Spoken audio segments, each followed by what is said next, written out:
시청자 여러분 안녕하십니까? 김유하의 행복소통 인사드립니다.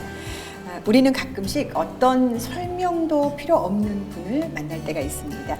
그 이름만으로도 대표되는 경우가 있는데요. 오늘은 설명하는 것이 오히려 더 부족함을 느끼게 하는 분을 모셨습니다. 김유하의 행복소통 초대 손님은 전남미랄복지재단의 배윤규 이사장님이십니다. 어서 오세요. 안녕하세요. 네. 반갑습니다. 예. 어떻게 소개해야 될까 많이 걱정이 됐는데요. 말씀을 나누면서 듣는 게 더 좋겠다 이런 생각을 했습니다. 네, 회장님은 사실 그동안 여러 호칭들을 갖고 계셨어요. 예. 지금 하고 계시는 일이 미랄복지재단의 이사장님이시고, 예. 네. 또 어떤 호칭들이 있으신가요? 앞에 서두에 너무 과하게 소개를 드렸어요. 그러다 보니까 상대적으로 제가 소개를 할 게 뭐 있을까 예. 이런 생각이 듭니다. 네, 네. 간단히 제 소개를 하면 네. 사회복지에 중독된 사람 아닐까? 예. 네. 더욱 좀 과하게 이야기하면 사회복지에 목숨을 건 사람 같다. 네. 좀 과한 소개 같습니다만은 아마 그런 것 같아요. 네. 그리고 이제 저희들 제 호칭이 뭐 사회복지에 20년이라는 세월을 네. 지금 봉사를 했기 때문에 네. 사회복지 시설장으로부터 시작해서 네. 뭐 전국 회장도 했고 네. 또 여수시로 보면은 뭐 장애인 단체 회장, 시설연합 회장, 또 어느 단체의 이사도 하고 네. 또 뭐 고문 역할도 하고 네. 사회복지계에서 원한 것이라면 네. 제가 할 수 있는 범위 안에서 최선을 다하다 보니까 그냥 따라다니는 게 호칭이죠. 네. 호칭을 위해서 제가 간 적은 없고요. 네. 하다 보니까 호칭이 붙은 것 같아요. 네. 제가 평소에 소개할 때 네. 이제 조금 전에 뭐 전국에서 사회복지사 그 협회 회장님 하신 거잖아요. 그런 걸 비롯해서 이것도 하셨고 이것도 하셨고 이렇게 설명을 드린 너무 많아서 사실 그동안에 그만큼 우리 사회복지에 이제 네. 열정을 쏟으셨다는 증거일 그렇죠. 거라고 생각을 네, 합니다. 그런데 원래 사회복지를 하셨던 분은 아니셨어요. 그렇죠. 네. 저도 이제 나이가 뒤를 돌아보는 나이에 접은 것 같아요. 네. 그래 지난 과거를 내가 어떻게 살아왔느냐 이렇게 생각을 해보면 뭐 세 등분 아니면 뭐 다섯 등분 이렇게 할 수 있는데 네. 첫째 20년은 태어나서 20년은 아마 학습을 위해서 인간 형성, 기본 지식 이런 거였던 것 같고 네. 그 다음에 20년은 나를 위한 삶 그러니까 그게 군대 제대 이후에 직장 생활, 사업, 사회활동 이래서 이제 어떻게 보면 사회적으로 최고 부러워하는 그런 직장에 네. 중견 간부까지 이렇게 했었죠. 예. 이제 그게 아마 40년 된 것 같고 그리고 이제 2000년 2월 1일자로 네. 이 복지 사업에 이제 참여하게 됩니다. 예. 그래서 쌍봉 복지관 관장부터 시작해서 오늘까지 이제 20년 사회복지를 합니다. 근데 그 20년 사회복지의 인생이었고, 그리고 이제 향후에는 또 20년 나머지 80살까지 계획을 지금 해봅니다. 그래서 이제 지금까지는 사회복지의 현장에서 이렇게 했고, 하다 보니 아쉬운 점들이 좀 많더라고요. 예. 네. 그래서 남은 20년은 그 아쉬운 부분, 어떻게 보면 사회복지의 민관이 또 공개적으로 제도권에서 이렇게 돌보고 나누고 그 어려움에 동행해야 할 부분들이 있어야 되는데 네. 그런 부분에 놓치는 부분 네. 이렇게 해서 20년을 좀 계획하고 있고 나머지 이제 20년은 계획을 사실은 나중에 이제 그런 말씀을 한번 기회가 있으면 드리겠습니다만 종교적인 계기로 된 거거든요. 그래서 나머지 20년은 하나님을 위해서 네. 인간의 마지막 삶을 하늘나라 가기 위해서 준비하는 기간 네. 이렇게 꿈을 꾸고 있습니다. 네. 말씀 중에 좋은 직장에서 중요한 간부까지 하셨는데 그때 이렇게 사회복지로 돌아서게 되신 어떤 계기가 있으셨나요? 예, 사실 엄청난 계기죠. 예. 제 인간적으로 봐서는 제 삶의 중요한 전환점이기도 했고, 네. 74년 4월부터 직장 생활해서 2000년 1월 30일까지 직장 생활 또 사업 이런 걸 하는데 네. 정말 가족을 위해서 또 내 스스로가 살아남기 위해서 네. 엄청나게 발버둥을 쳤다고 할까요? 정말 그렇지 않고는 살아갈 수 없는 그 경쟁의 사회에서 네. 그래서 부단히 나를 위해서 사업도 하고 직장에도 다니다 보니까 이제 여천 산단에 그 호남석유 지금으로 보면 롯데케미칼입니다. 예. 그곳에 이제 입사를 해서 성공적으로 직장 생활을 했죠. 근데 전 평상시에 성장하는 과정에서 의협심이나 정이나 이 정적인 인간성 성품을 좀 갖고 있다가 할까요? 네. 그래서 그때만 해도 사업주들이 이렇게 임금을 조금 적게 줘서 네. 부를 축적하는 그런 사회였어요. 네. 그러다 보니까 이제 노동운동에 81년 5월 3일에 사무장으로 참여를 해서 노동운동을 오래 했었죠. 예. 그런 과정에 법정 싸움도 했었고요. 그다음에 외부에 위협을 당하기도 하고. 네. 그래서 살아남기 위해서 막 그렇게 발버둥을 치다가 제가 이제 종교적으로는 이렇게 시험에 드는 기간도 있었고 인간적으로는 그 살아남기 위해서 발버둥을 치다 보니까 잠도 안 자지 재판해야지 네.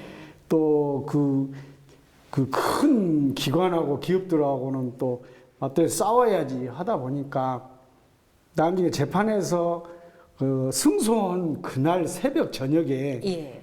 제가 도로변에서 쓰러져서 기절을 했어요. 예. 나중에 병원에 의식 없는 상태에서 후송이 돼서 의사의 진단이 천공이다.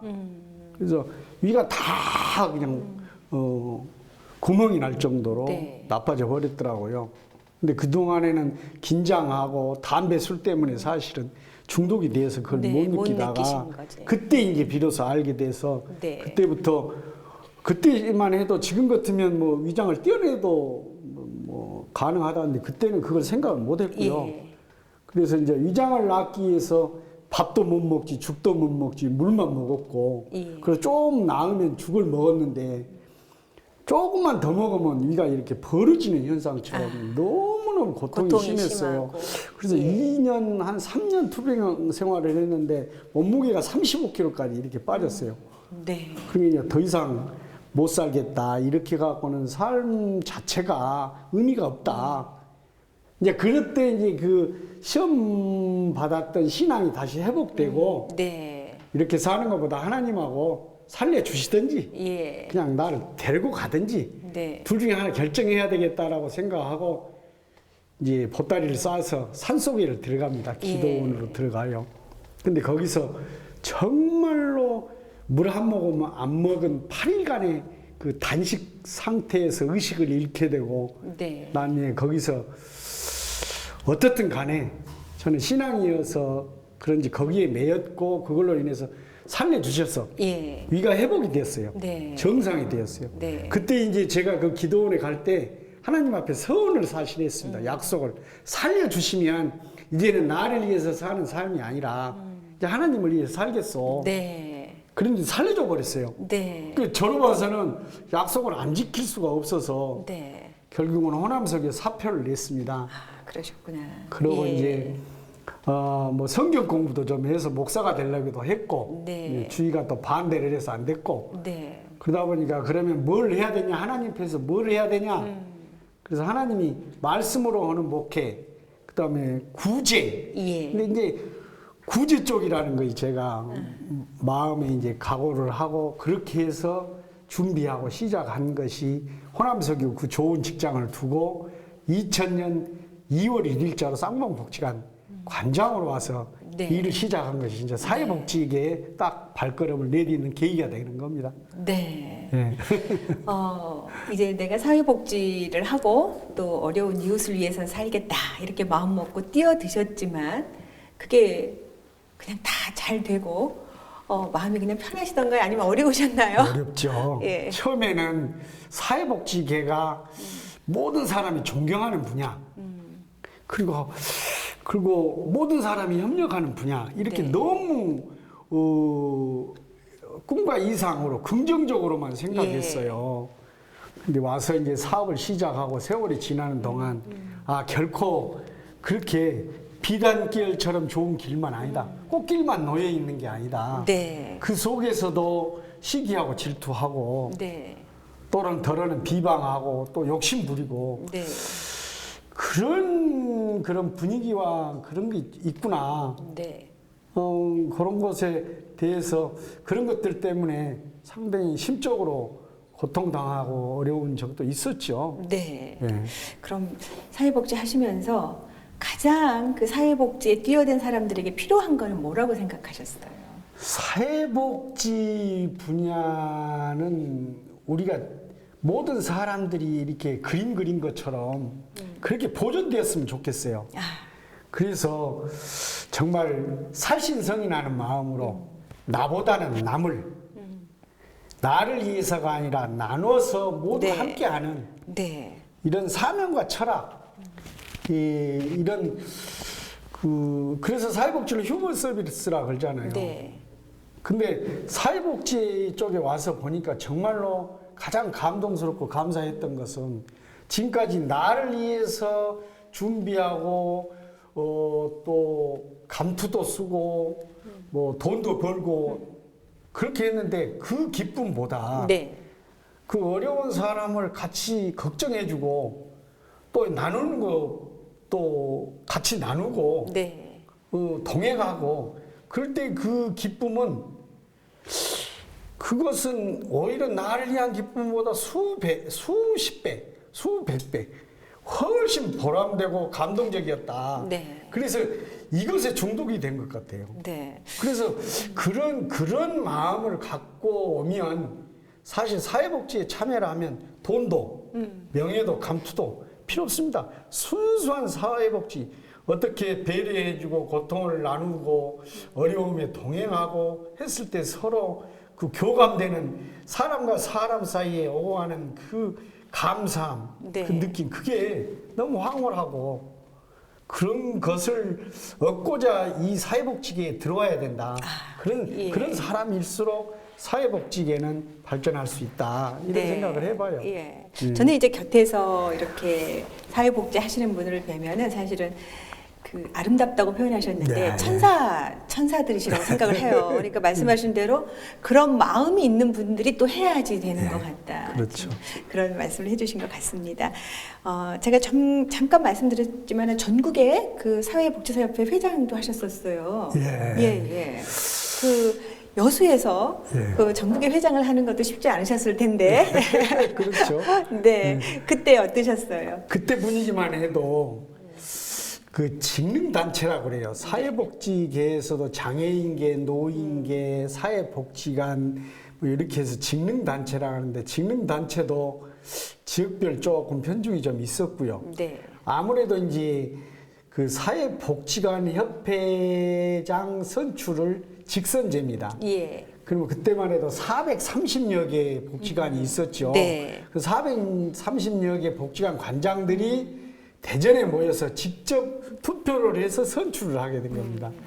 근데 전라남도, 전라북도, 제주도까지 합해도 한 3, 40개 정도 네. 기관이 안 돼요. 네. 근데 저하고 이제 경합을 벌였던 후보자가 부산 분인데 훌륭한 네. 분이에요. 예. 사실은 저가 후보로 나아가기 전에 그 앞에 전임 회장님이셨거든요. 네. 근데 그분이 부산 출신인데 부산 뭐 지역적인 거 얘기하면 좀 곤란합니다만은 부산 그때만 해도 분위기가 네. 문화가 그랬어요. 부산, 경남, 경북, 대구, 마산, 울산 이렇게 하니까 한 100대 30 정도?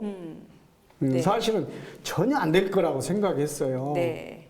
근데 그게 이제 나중에 투표할 때 정반대로 제가 60%를 가져왔고 그분이 40%를 가져왔죠. 근데 제가 특별히 잘난 거 뭐 훌륭하고 그런 건 없고요. 네. 그때 그 시대에 그 회원들이 종합사회복지관에서 바라는 게 뭐다. 그걸 제가 조금 더 네. 알아서 알고 있어서 그들에게 공약을 해서 네. 약속을 해서 아마 당선이 네. 됐었던 것 같아요. 예, 사회복지관 협회 회장이셨군요. 그렇죠. 사회복지관 그때 협회. 그 걸으셨던 공약은 지키셨나요? 예, 그 제가 한 텀에 3년인데요. 네. 자녀 임기 2년, 그다음에 재임해서 5년을 했어요. 네. 공약을 지켰죠. 예. 그 중에 이제 공약 중에 제일 지금도 기억하고 있는 업적 중에 하나라면 네. 직능단체장들이 연임할 수 있다라는 규정 때문에 네. 장기 집권을 합니다. 네. 그럼 장기 집권을 하면 잘못하면 부정에 노출될 가능성이 높아요. 네. 그래서 정말로 직능단체나 이 사회단체의 회장은 명예스럽게 해야 된다. 그래서 제가 중임제로 그 정관을 바꿨습니다. 네. 중임한다 이렇게. 예. 이제 그것이 오늘날 전통이 되었고 네. 그 이후도 다른 사회단체도 중임으로 제안을 많이 하더라고요. 네. 그래서 지금은 거의 그렇게 중임으로 끝남으로 인해서 정말 헌신적으로 그 임무를 수행한 것을 봤을 때 네. 그런 건 좀 잘했다 싶고 또 네. 하나는 이제 사회복지사업법을 개정하겠다 그랬거든요. 네. 그래서 국회로 뭐 정부로 참 많이 뛰어다녔습니다. 그때 이사님들 참모들이 같이 헌신적인 노력을 곁들여서 했지만 네. 사회복지 사업법을 개정해서 그 사회복지 종사자 테이블을 최초로 만들게 되죠. 예. 자, 그런 것들이 좀 기억이 나고 그 외에는 종사자 1만 명 그 집회를 또 이렇게 만들고자 했는데 그때도 참 어렵지만 무에서 유를 창조했다는 그런 생각을 네. 갖고 예. 있습니다. 네. 예. 그 사회복지에서 이제 그 어려운 점도 말씀해 주셨고 마음가짐도 말씀해 주셨는데요. 지금은 사실은 어떻게 생각하면은 후배 사회복지사들에게 뭐 교육할 기회도 많으실 것 같고 그래요. 근데 요즘의 사회복지는 어떻게 보고 계시나요? 이제 요즘의 복지의 분위기 전체를 보면 민간이 하는 영역의 분야하고 국가에서 하는 복지 분야의 그 문화하고 괴리가 좀 있다. 네.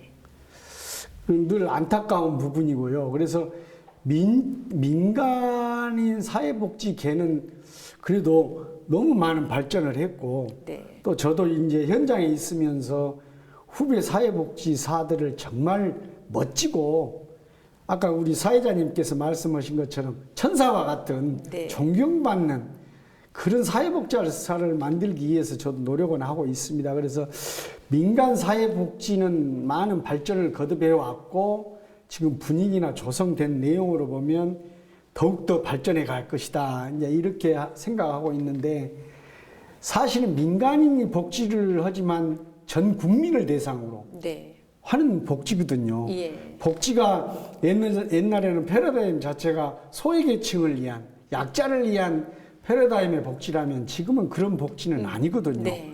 즉 선진복지국가로 나아가는 현재 상태에서 복지 패러다임은 전 국민이 사실은 복지의 네. 대상이라고 이제 봅니다. 보편적 복지를 예, 하는 그렇죠. 거죠. 예. 그래서 그렇다면 이제는 정부의 역할이 사실은 더 절실히 필요한데 정치권에 있는 지도자라든지 또 기업체 뭐 그룹의 회장님이나 대표자들인데 이런 각계각층에서 사회복지에 대한 마인드와 철학을 이제 조금은 한번 생각해 보고 발전적으로 가야 된다. 이제 이런 상태라고 보는데 우선은 먼저 해줘야 할 거 정부에서 해야 할 복지인데 그러다 보면 대한민국이 1950년 6.25 동란 이후에 사회복지가 오늘까지 무려 지금 몇 년입니까? 60년에 가까이 지금 복지가 이제 발전해 왔는데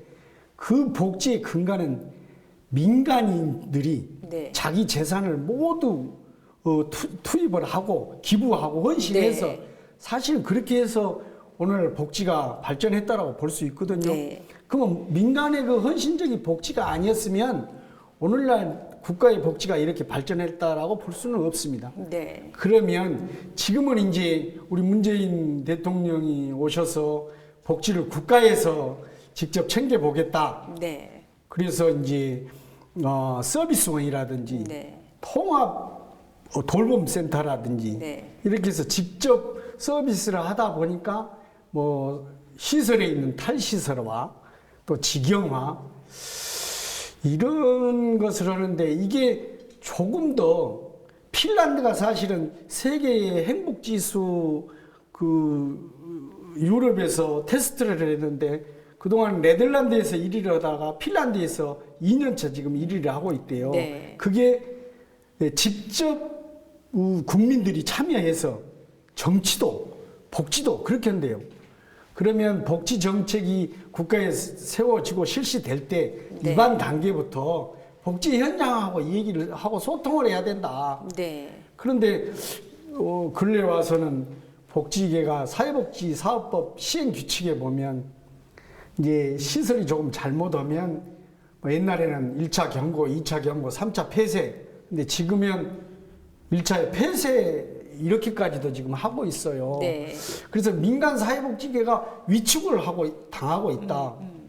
그러면 대한민국 전체의 복지로 보면 민간 복지계가 위축을 당하고 부정적인 측면으로 하고 복지에 참여를 안 할란다 쪽으로 가면 국가가 복지를 담당하기는 너무 과합니다. 네. 그래서 정부든 정치 지도자든 기업든 민과 관이 또는 각계각층이 같이 상생하면서 같이 갈 수 있는 그 사회복지 전 국민을 행복하게 할 수 있는 이런 목표 달성을 위해서 고민할 때다 이제는. 네. 이렇게 지금 생각을 하고 있습니다. 네, 제가 요즘에 사회복지는 어떻습니까? 라고 질문 드렸더니 지금 토론회장에 어떻다는 느낌을 받았습니다.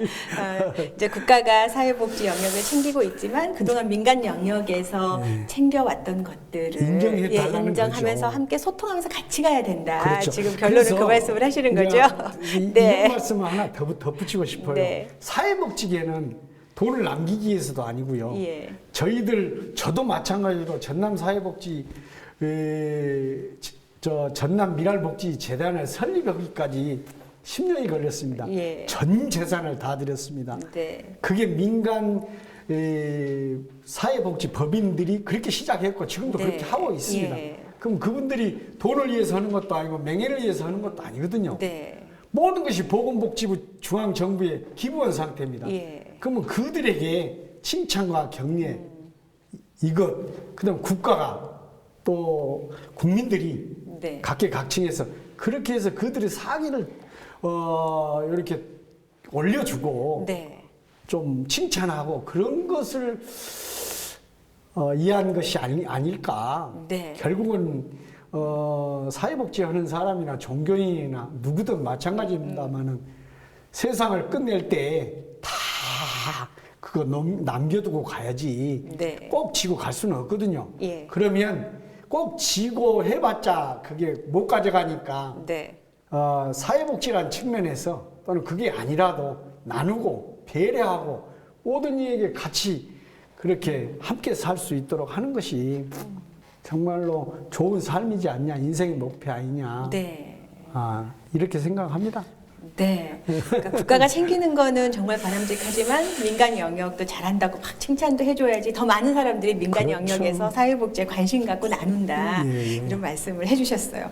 자, 이제 인생의 또 다른 뭐 산막도 계획하시고 지금 막 그러신다고 하셨는데 지금 네. 어떤 걸 또 하고 싶으신 건가요?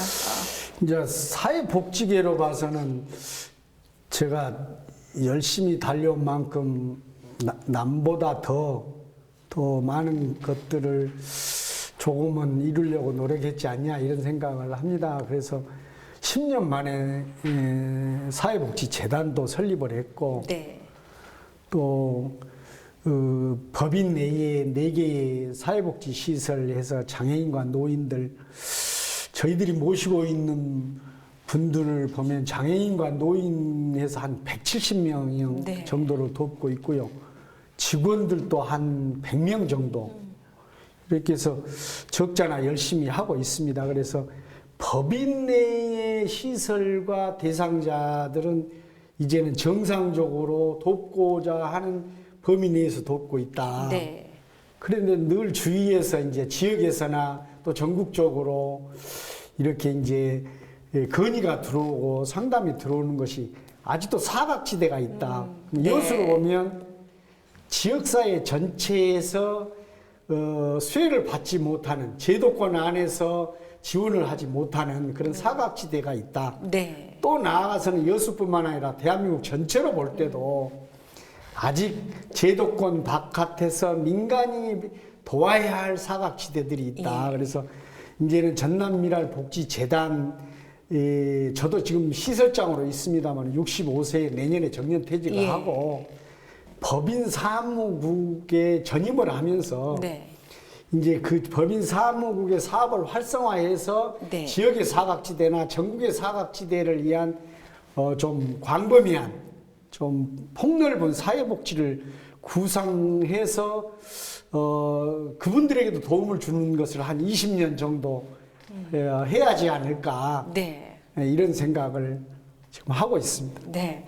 그 계획이 꼭 이루어지셨으면 좋겠고요. 네. 지금까지의 살아오실 때도 그 도움을 가장 많이 준 분이 가족이 아니었을까 싶어요. 그리고 앞으로 계획을 달성하는데도 가족의 힘이 또 필요하다고 저는 생각을 합니다.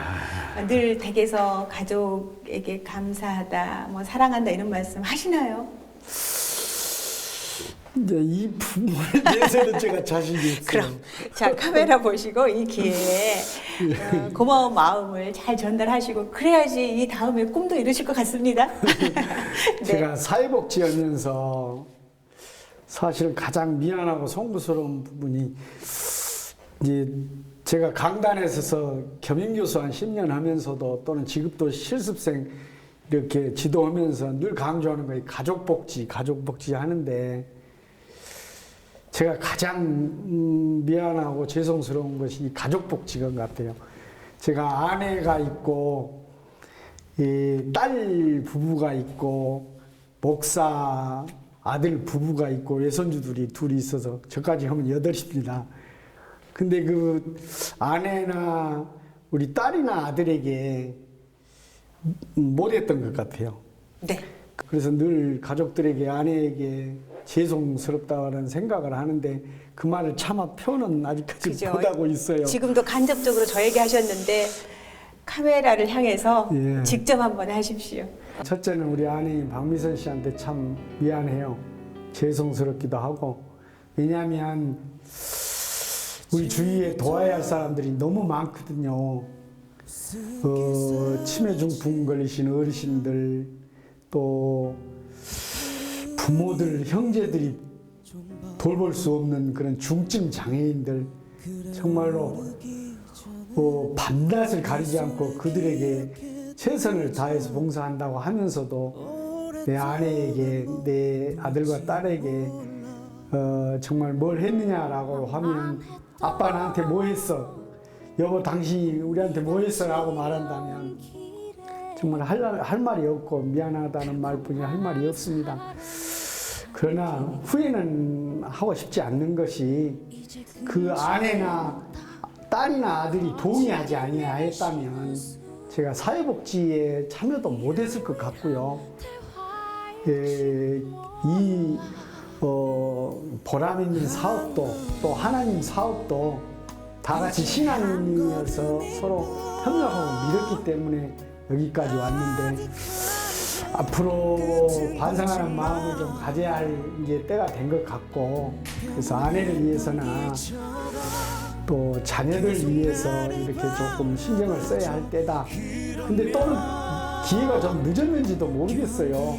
아내한테는 할 기회가 있을는지 모르겠지만 이미 딸이나 아들은 다 출가해서 지금 부부 생활들을 사회생활들을 잘 하고 있습니다. 제가 그들에게 뭐 배움에 필요한 경제적인 것들 다 지원도 못했고 우리는 그냥 근검 전략한다 이런 민영하에 소박한 삶을 살면서 이렇게 했는데, 그러나 그들은 신앙 안에서 너무 잘 됐고, 잘 됐다는 표현도 좀 그렇습니다만 세상에서 건전한 하나의 사회인이 되었다는 측면에서 감사를 하고, 기회가 있다면 제가 할 수 있는 것은 물질적으로 할 건 없고요.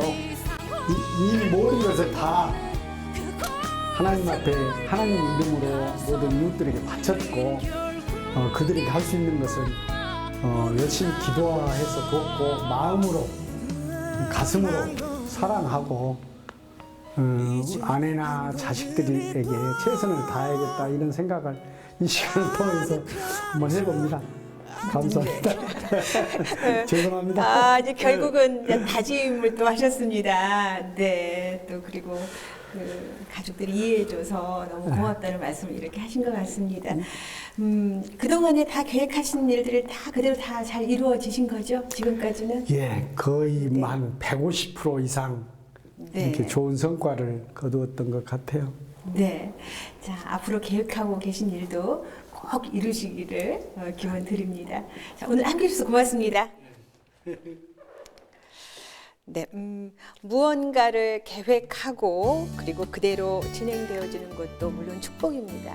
그러나 중간에 잠깐 또 인생의 고비를 맞으시면서 새로운 길을 걸었던 것도 또 성실함으로 임했기 때문에 이런 또 멋진 길들이 펼쳐졌던 것이 아닌가 이런 생각이 듭니다. 앞으로 배은규 회장님이 또 열어가실 길 무척 기대가 됩니다. 행복소통 여러분의 앞길 혹시 지금 환하게 밝혀지지 않으셨더라도요, 또 최선을 다해서 임하시다 보면은 그 밝은 길, 행복한 길이 함께 열리지 않을까 이런 생각을 해봅니다. 자, 그동안에 김유아의 행복소통 함께 해주신 여러분 고맙습니다. 오늘까지 모두 33분을 모셨는데요. 오늘 이 시간이 사실은 마지막 시간입니다. 그동안 행복소통 함께 해주신 여러분들이 늘 행복을 담아가는 시간이 되셨을 거라고 감히 생각을 해봅니다. 자, 앞으로 2020년이 열렸습니다. 한 해도 밝고 행복한 일 많으시길 기원드립니다. 지금까지 시청해주신 여러분 고맙습니다. 안녕히 계십시오.